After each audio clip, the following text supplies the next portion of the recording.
আসসালামু আলাইকুম। ক্লাস 6-এর অঙ্ক নিয়ে আমরা আজকে শুরু করব দেশীয় সংখ্যা গঠন রীতি। আমি যতটুকু দেখলাম ক্লাস 6-এর অঙ্ক এতটাও আহামরি কিছু নেই যেটা ছেলেমেয়েরা পারবে না। সবার মেধায় আল্লাহ একই দিয়েছে, শুধু চেষ্টার অভাব। যে যত চেষ্টা করে তার তত ফল আসে। যদি কেউ চেষ্টা করে সুন্দরভাবে সে অবশ্যই পারবে। আজকে আমরা দেখব যে দেশীয় সংখ্যা গঠনের রীতি। এটা ক্লাস 3-তেও আছে, ক্লাস 4-এও আছে, ক্লাস 5-এও আছে। 3-তেও করা হয়েছে, 4-এ করা হয়েছে, 5-এ করা হয়েছে। সেটাই একটু বড় আকারে দেওয়া হয়েছে, বড় সংখ্যা আকারে দেওয়া হয়েছে, সেটা 6-এ। যেমন একক, দশক, শতক, হাজার, এটা আমরা আগেও করেছি, সবাই জানি আমরা। তবুও আমি বোঝার সাথে আর একটু আলোচনা করছি। একক,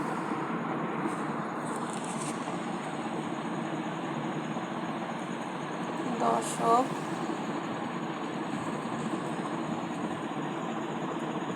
শতক, হাজার, অযুত, লক্ষ, নিযুত, কোটি।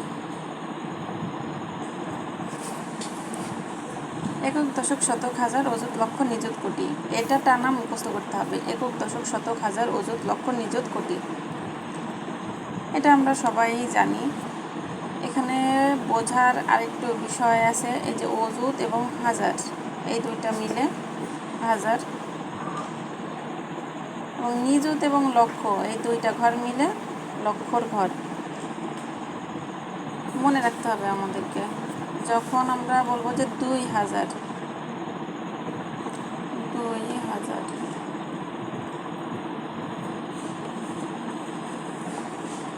কিভাবে লিখব?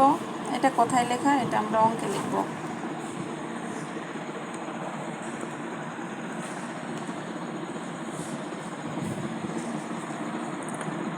একক, দশক, শতক, হাজার, ফুটা দিয়ে নেব আমরা প্রথমে। ফুটা দিয়ে নিলে আমাদের এই অঙ্কগুলো ভুল হবে না, ভুল হওয়ার সম্ভাবনা থেকে অনেকটাই বাঁচব।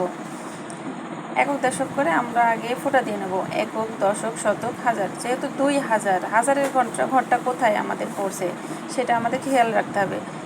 একক, দশক, শতক, হাজার, হাজারের ঘরটা কিন্তু এই ফুটাতে পড়ছে, তাহলে আমাদের এই দুইটা এই জায়গায় দিতে হবে, এবং বাকি যেই ফুটাগুলো রয়েছে সেই ফুটাগুলোতে আমরা শূন্য দিয়ে দেবো। তাহলে এটা হয়ে গেল অঙ্কে, আর এটা হলো কথায়। আচ্ছা, আমরা তো এটা পারলাম যে 2000 লিখতে। যদি বলে 22,000,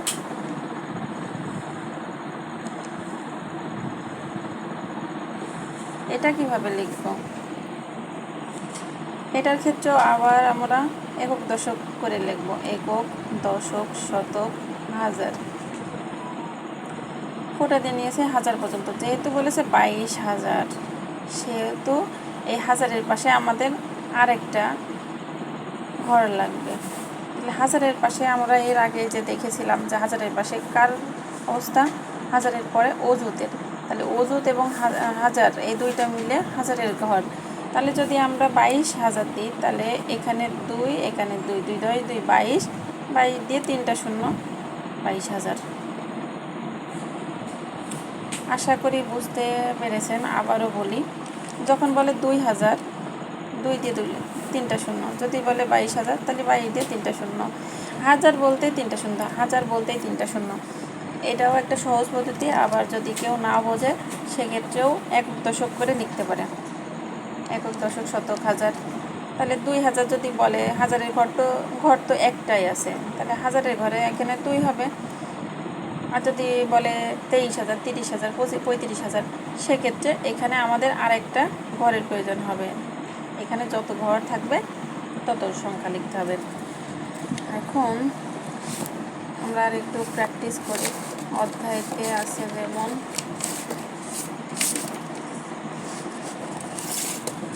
অনুশীলনীতে।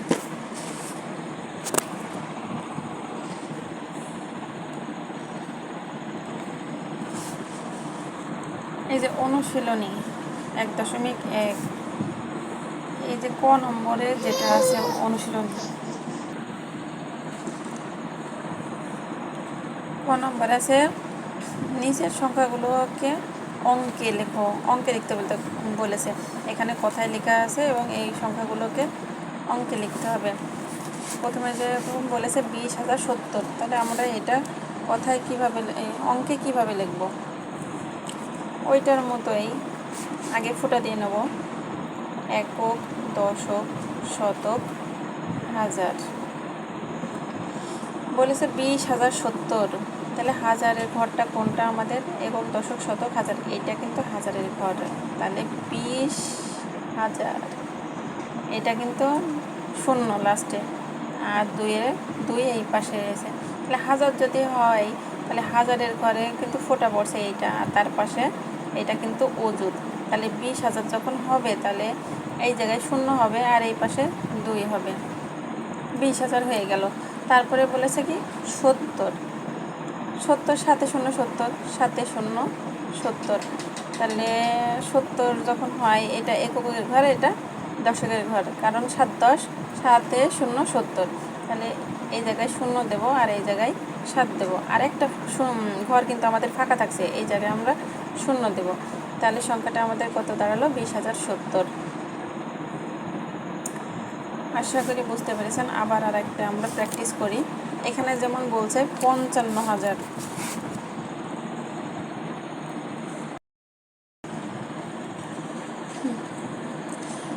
আরেকটা আমরা অনুশীলন করি 55,400।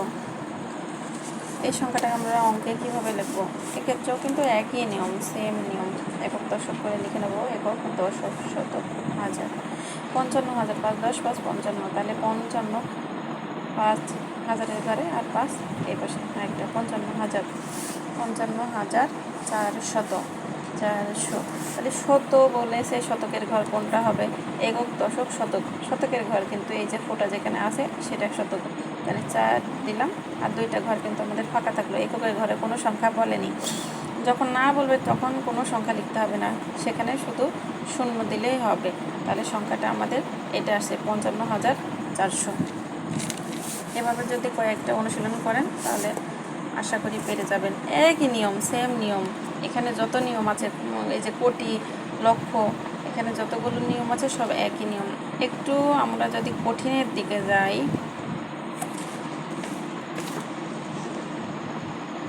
আমরা 6 নম্বরটা দেখতে পারি। 102,05,708।